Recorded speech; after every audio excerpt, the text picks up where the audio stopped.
Alrighty. So this is a special interview. And I have been tracking this wonderful author, Michelle Mazur, down since I first read her awesome book called Threeword Rebellion. And if you all haven't heard it, I don't know what your problem is because you all need to get a copy. So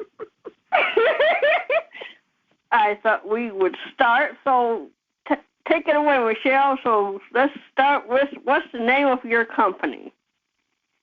Yeah, so my company is Communication Rebel, and I do brand messaging for expert business owners who often feel overlooked, passed over, and ignored for their expertise in favor of all those people with the shiny marketing out there. And I take them through a framework I created called the Threeword Rebellion. Yeah. And then when I ran across that book title on Audible, I was like, what is this? What is this Threeword Rebellion? And then I said, well, I guess in order for me to find out, I actually have to buy the book. So I bought it, and ever since then, I'm like, okay, I have to have her on my podcast. Let's see how I can do that.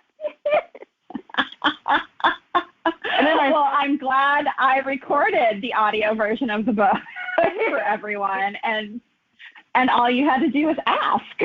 Yeah, and then I found out that you had your own podcast. And I know this isn't one of the questions, but what about your podcast? Yeah, so my podcast is called the Rebel Uprising Podcast, and it's really dedicated to business owners who really need to claim their expertise for themselves and then for the world so that they can amplify their message, and the right people who want to hire them can find them and do that very thing.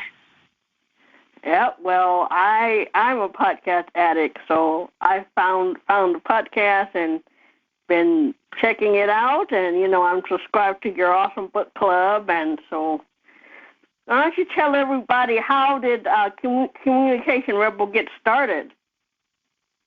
Yeah, that's a great question. So my business actually started as a blog. So I have a PhD in communication, and I was working in market research, and one of my friends just said to me, he's like, Michelle, you have all of this great information in your head about how to communicate, how to create speeches. You really should do something with it, like start a blog, start anything. And I'm like, oh, okay. Yeah, maybe I should. So my business started as a blog, and originally I didn't really have a business model. I was just blogging until I wrote a very ranty blog post and had someone reach out and be like, hey, I love what you said. I am looking for a new public speaking coach because that's what I was doing at the time. And he's like, can I hire you? And I said, sure. I didn't have a business model or a business license or any of that jazz, but I said yes. And then that really was the start of the business. Okay. So I was going to ask, how did you become an entrepreneur? But I think you just answered that question right. I think you combined. So I guess I can't answer that question now. So if you could have coffee or some other beverage with a celebrity, who would it be and why in your communication field? Oh, in my communication field, that's a great question. Who would I love to have coffee with? As I think about this, I always like to think about the people that I admire and their style of communication. So for me, even though she's a coach, I would love to have coffee with Mel Robbins and pick her brain about how she developed the 5-second rule, how she figured out how to call it that, and just kind of like how she got her start in business and her trajectory. I think Mel Robbins would be a fantastic person to have coffee with. Plus, I'm sure she'd probably give me some great life advice. Yeah, and then you could turn that episode into a podcast. Yeah, exactly. Amen. And so, Oh, boy. So, what in your field makes you angry? Anything? So many things. I feel like since I run my business primarily online, there's so much manipulative marketing that takes place where I see communication being weaponized in order to basically dupe people out of their money. So lots like one of the things that really makes me angry about the industry is people over promising and under delivering. So people make these claims like, oh, add 6 figures of revenue to your business this year if you take my course or my program. And number one, they can't promise you that. They don't know. No course is good enough to guarantee that you're going to add an additional 6 figures of revenue this year. There is no way they can promise that. It's completely out of their control. And then I think it really harms the rest of the industry because it feels like a snake oil salesman that's just, promising you the world, but then when you get into the program, they're not really delivering on it. And that's what makes me angry. Okay. So what in your field makes you happy? What in my field makes me happy? I have to say it's probably the really wonderful people I get to work with and help them figure out what their message is and communicate their expertise to the world. Because despite there being lots of people out there with the shiny manipulative marketing, there are some amazing, amazing people who are talented, who are able to get their clients great results, who have mastery over their field and what it is they do. And those people, they are the ones that light me up. And that's why I feel like my mission is to help get them known for their work. Because if we can just take over, all of us experts who are really great, the industry would be so much better. So I am always the thing that makes me happiest is helping those people really communicate what their business does and how it helps people so they can find more people to help and serve. Right. So what are 3 other podcasts that you could recommend to my audience, and why would you recommend these podcasts? Other than yours, of course. Okay. Other than mine, of course. So some podcasts that I would definitely recommend. I would recommend The Social Slowdown with Meg Casebolt, and she talks about marketing without relying on social media, which I am a big fan of. So her podcast is fantastic, and so I highly recommend that one. I also recommend The Bold Money Revolution with Tara Newman, and Tara is an expert in sales. And I feel like that's kind of a scary thing that people are afraid of sometimes. And then a fun podcast that I just love listening to is called Maintenance Phase. And it's by Michael Hobbs and Aubrey Gordon. And they debunk a lot of health and wellness. So they talk about different fad diets and why they don't work and the research and the science behind them. And I just love how research-based that podcast is, and I always feel like I learn something new. That does sound interesting. That last podcast sounds interesting.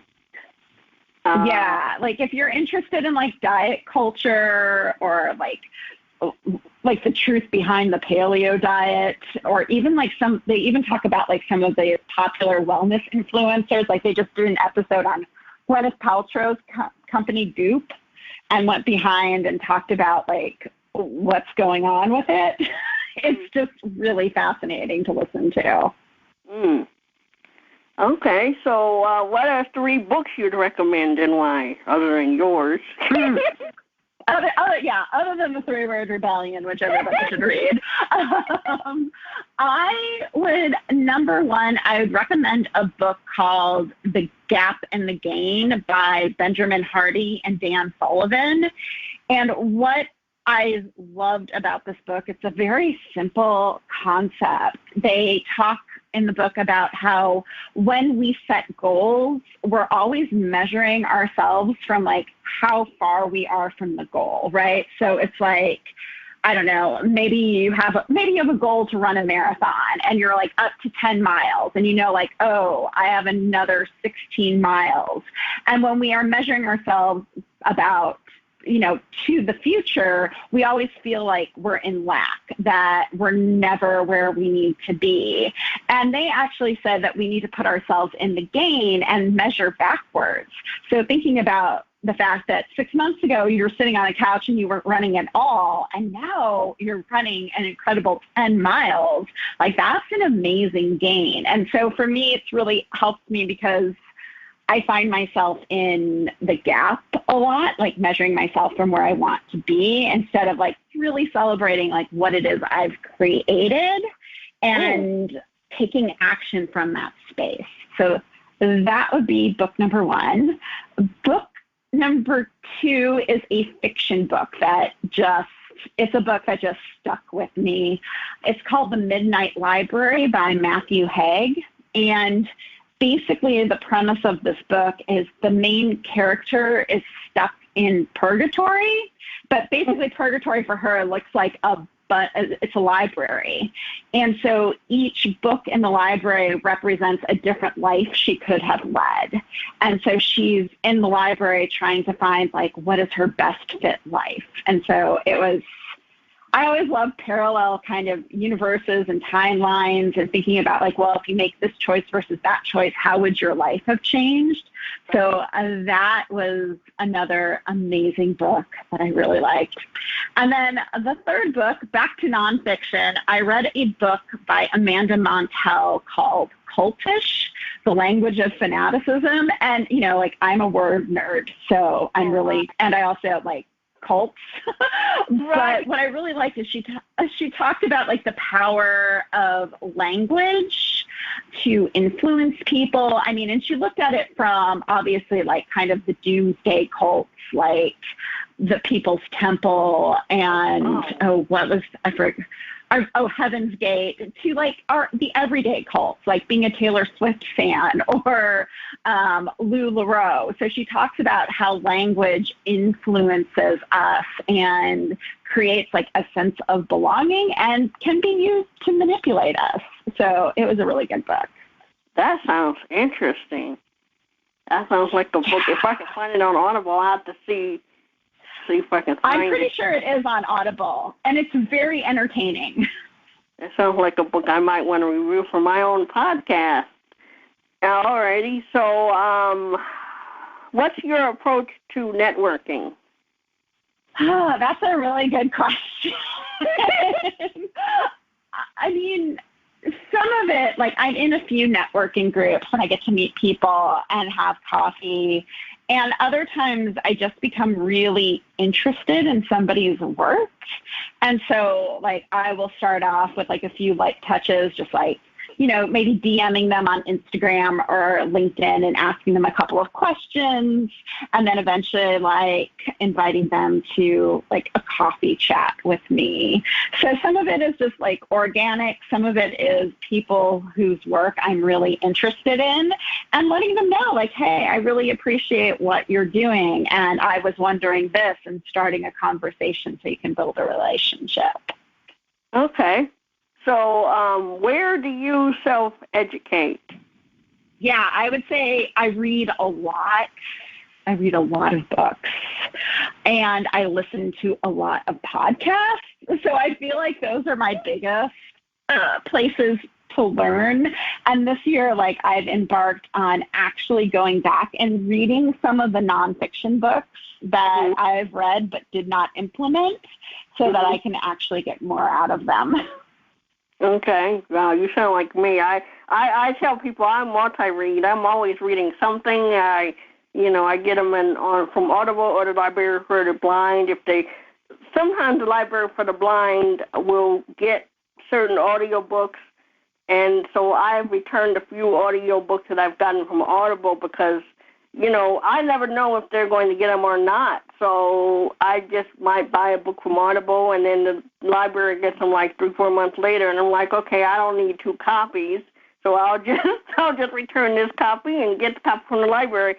And like the series by Joanne Fluke, I don't even get it from Audible. I just wait for my library to get it in because I know they'll eventually get the books in, and so I just wait for them to get them in.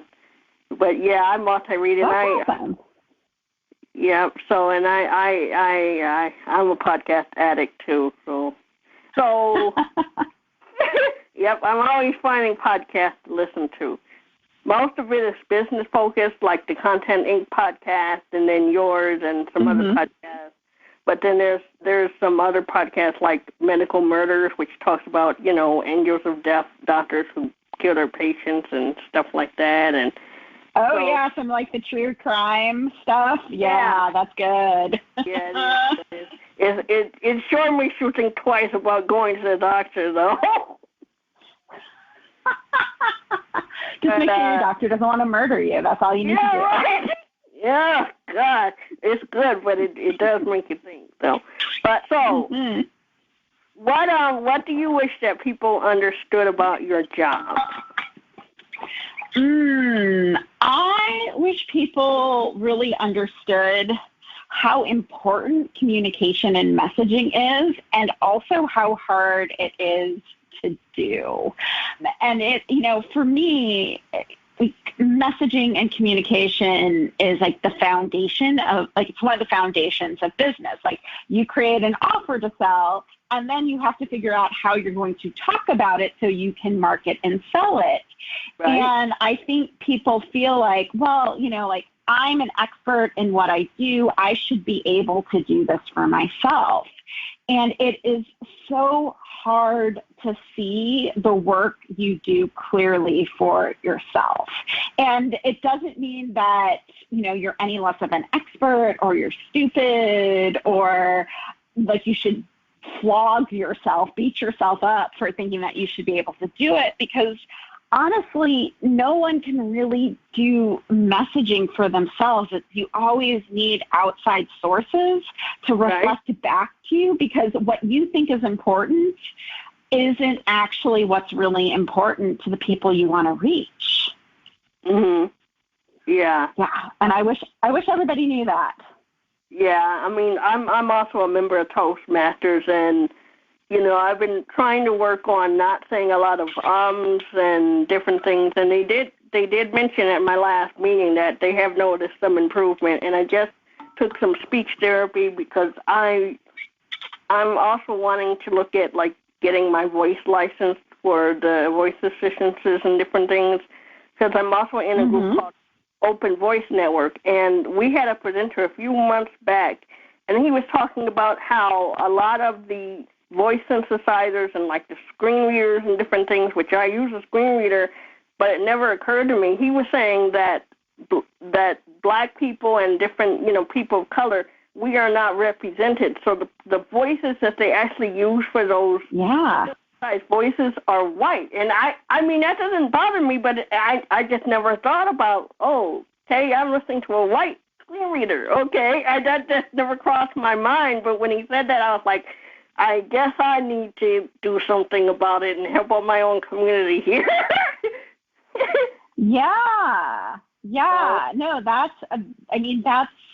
it's so interesting, because it's so important to hear yourself represented. Right, and then with me also having disabilities, I can see, like in the voice space, I can see where that's really underrepresented as far as like I just used my screen reader, but I couldn't tell you how it worked if you asked me. I just use it, but as far as like diving deep into the voice space and finding out like what's going on in the industry, it's really fascinating stuff. But I do realize that a lot of the people who work in that industry are sighted, and they probably all have good hearing, and and so I feel that I'm underrepresented in that space, not just because I'm black, but because I have disabilities also, and and so I had mentioned to the group a while back. I mentioned, well, we should look at starting some kind of accessibility task force. And you would have thought I'd ask them to all hang out with me at the nearest Starbucks. They got all excited. I'm like, well, dang, I wasn't expecting that reaction. So, yeah. So I think but one of their guidelines is inclusivity. So that makes me feel good that was automatically included as one of their guidelines, and I didn't have to bring it up. I just show up when I can, and I try to participate, but sometimes we all they have presenters, and I can't really participate. Really, I just might listen to the presentation, but it's a really interesting space to dive into and find out what's going on in the industry of voice, and and so that's how I was like, maybe I should really look at this voice licensing thing. And I mentioned it to my mom, and she said, well, you may want to possibly look at speech therapy, because I used to wear braces. And because I wore braces long, my tongue would stick at a certain place, and so it still does that. So when she said that, I was like, okay, good point. I guess I better find out. I guess I better get signed up. So I signed up for the speech therapy, and I just completed it a few weeks ago. So she also gave me some very interesting podcasting tips. So I feel like I accomplished more than I set out to do. That's great. That's awesome. So yeah, I'm just wanting to kind of expand some of my expertise and work on my Threeword Rebellion and the different things that I'm working on. And speaking of projects, what are your future projects? Yeah, so right now I just started I'm looking to create, I'm conceiving it as a community. Like, this is kind of a brand new, but it's really to support the mission of helping those overlooked experts get known and hired for their work.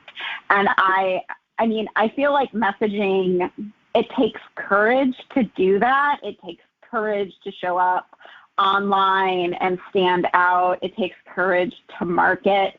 So I'm figuring out, like, how can I bring people together in a community space to tap into my expertise, their collective expertise, my network's expertise, to really help them clarify what it is they do, their message, so they can more effectively market and, really be seen and known and hired for their work. So that is at the very beginning stages of development, but it's the project I'm most excited about now. That sounds like fun. It will be. It's interesting to talk about something that you don't have fully baked, right? You're just like, I don't know exactly what this thing is. I'm very clear on the mission and the problem it solves, which I think is, when you're creating an offer, I feel like that's half the battle. Right, exactly. So let's see. So what has changed in your job since you first started to the present day here? Oh, yeah. So when I first started the business, I feel like the biggest shift I made was I was doing public speaking coaching, and I was, helping speakers like craft their keynote speech, helping them a little bit with their speaker marketing. And I really loved that. And I hated how the speaking industry treats speakers, because they don't want to, like, the speaking industry does not want to pay speakers well for their expertise, their knowledge, and that always just kind of ticked me off. And so after I would finish working with someone, I really saw that they were using the speech that we created, the messaging that came out of that, in so many different ways. Like, people will turn it into like a 3-part launch series, or it'd become a part of their marketing, or I would see parts of it in their copy. And I was like, wow, that's really interesting that people are using it in all of these different ways. I wonder if and that's kind of how I made that pivot into really helping people with their brand message. And that's how, like, the Threeword Rebellion came about, was that pivot out of just working with speakers into really helping business owners claim and articulate what it is they do. Okay. That sounds interesting. Yeah, I know you mentioned some books in your audio book that you said you don't plan to update your Speak for Impact book, and some other books you mentioned that you said you don't plan on recording them or anything, or updating them. Yeah, because I will tell you, recording an audiobook is a lot of work, and also a lot of listening to yourself on audio. Yeah. Like, if you want to get used to hearing your own voice, record an audiobook. You'll get used to it real fast. Yeah. Yep. So where can people find you online? Yeah, so you can find me online. I'm at drmichellemazur.com, and you can find the Threeword Rebellion book on Audible and all the other book places. Everywhere you can buy books, it's pretty much there. And the best place to connect with me is Instagram, and I'm at Dr. Michelle Mazur there. Oh, okay, yeah. See, and I have an Instagram account, but I can't use Instagram because it's not like Twitter or LinkedIn, which are mainly text-based. Yeah. And same thing with TikTok. I have a TikTok account. I can't even use that. So it's like, okay, what's the point? Why is that? I wish, had I known that those platforms were not going to be accessible, I wouldn't have signed up for them. But now it's too late. I don't think I could even get in to delete my accounts. So it's like, oh, no. I don't know. Yeah. Yeah. I mean, I'm also I'm getting more active on LinkedIn. I like the content there better. This isn't an accessibility issue, but I don't like short form video content. Just not into it. It's kind of, I don't know, I feel like it's a really shallow form of communication. And that's not how I want to communicate with people. Like, I'd rather go to LinkedIn and actually read somebody's post and have a conversation with them than just watch, I don't know, like a 30-second video of people dancing and pointing at stuff. Yeah. Yeah. So basically I'm saying you're not missing out on TikTok or Instagram. Yeah. Well, that's good to know. But yeah, I had got some books about TikTok and everything, thinking, oh, I can use this too. Yeah, right. No, I can't. How did I know? But yeah, so and that's one of the reasons I'm not on Facebook. It's not very accessible as far as, I think they have an accessibility login now, but I think I read this somewhere, or somebody told me, they said that Facebook is not required to put in like alt text in their images, and when I heard that, I was like, okay, now I know I'm closing my account. Bye. Oh my gosh, that's weird. Yeah. I don't think they would have to. They're such a big company. You would think they would have to, but apparently they're not required to. And it's like, okay, well, then I don't have to use them. Yeah. Yep. So I guess that's it. Unless you want to share some. Yeah. No, I just wanted to say thank you so much for asking me, and it was lovely to chat with you, and I hope your audience gets a lot out of it. All righty. Well, stay tuned, guys. I'll be definitely posting this interview and my podcast. I'll probably put it on YouTube too. I'm going to have to upload it myself, but that's okay. But I do have my podcast on YouTube too, so that works. And YouTube is now getting into the podcast game, so that's exciting. Yeah, it really is. I thought I was creating something when I came up with, well, it's an audio-only YouTube channel. I didn't know that they were going to jump in and say, yep, it's audio-only, and now we're going to have a whole podcasting category. When I heard that, I was like, whoa, I didn't know what I had started. That's awesome. Very cool. Yeah, so thanks, Michelle. Awesome chatting with you. You too. Take care. Alrighty. Bye. Bye.